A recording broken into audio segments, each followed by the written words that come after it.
Isa ang Pilipinas sa may pinakamalaking komunidad ng mga Katoliko sa buong mundo. Gayunman, problema pa rin sa bansa ang mababang bilang ng mga pari. Kaya naman imbis na 2,000 parokyano lamang, umaabot sa 30,000 ang nasasakupan ng iisang kura paroko.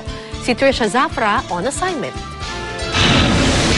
7 taong gulang pa lang si Billy nang magsakristan sa San Agustin Church sa Intramuros, Maynila. Ngayong 16 anyos na at magkokolehiyo, formal na siyang papasok sa seminaryo para maisakatuparan ang anyay kanyang tadhana.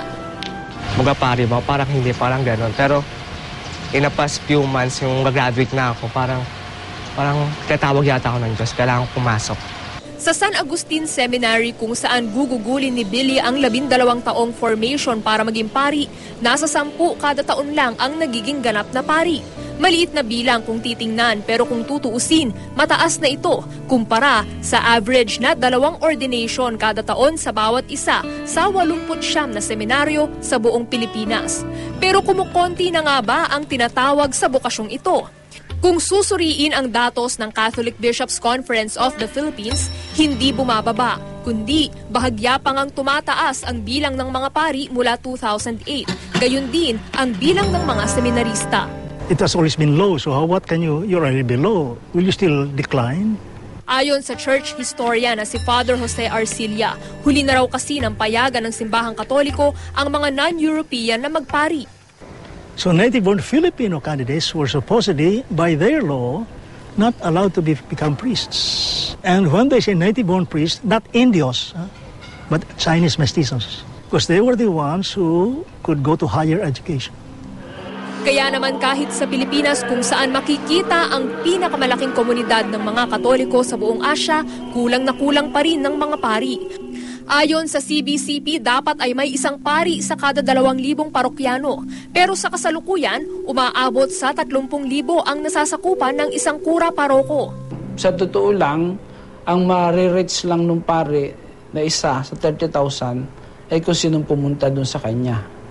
Yung, for example, Sunday Mass, nandun, that's the chance na pero to make it one by one, personalized service, it's impossible for one priest for a 30,000 ratio. So they would just give the sacraments, Mass, confession. How much preaching and teaching can they do?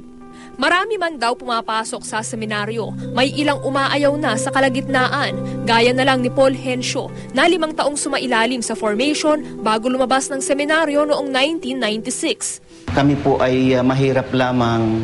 So ang aking mga magulang ay nangangailangan ng tulong mula sa akin dahil wala namang ibang breadwinner na tumutulong doon sa kanila. Ngayon, nahanap na raw niya ang tunay niyang bokasyon, ang pagtuturo. Ang kagalakan na aking natatanggap sa pagiging guro ay sobra-sobra. Walang makapapantay na anumang kayamanan, na anumang pera. Sa kabila nito, umaasa pa rin ang simbahan na makakahanap ng mga taong magsisilbi sa Panginoon sa kabila ng mga sakripisyo. We have a permanent vocation director who goes around the Philippines. We have to look for vocations. We don't have to stay here in the seminary. We have to go out. We have to go out looking for them. And they are there. Ika nga ng simbahan. Sa pagpapari, marami ang tinawag, pero kaunti ang napipili. Marami akong pagsubok na pagdadaan sa seminaryo. Sabi nga nila, pag pumasok ka daw sa seminaryo, kailangan walang kondisyon. Opo, handang-handa na po. Trisha Zafra, GMA News.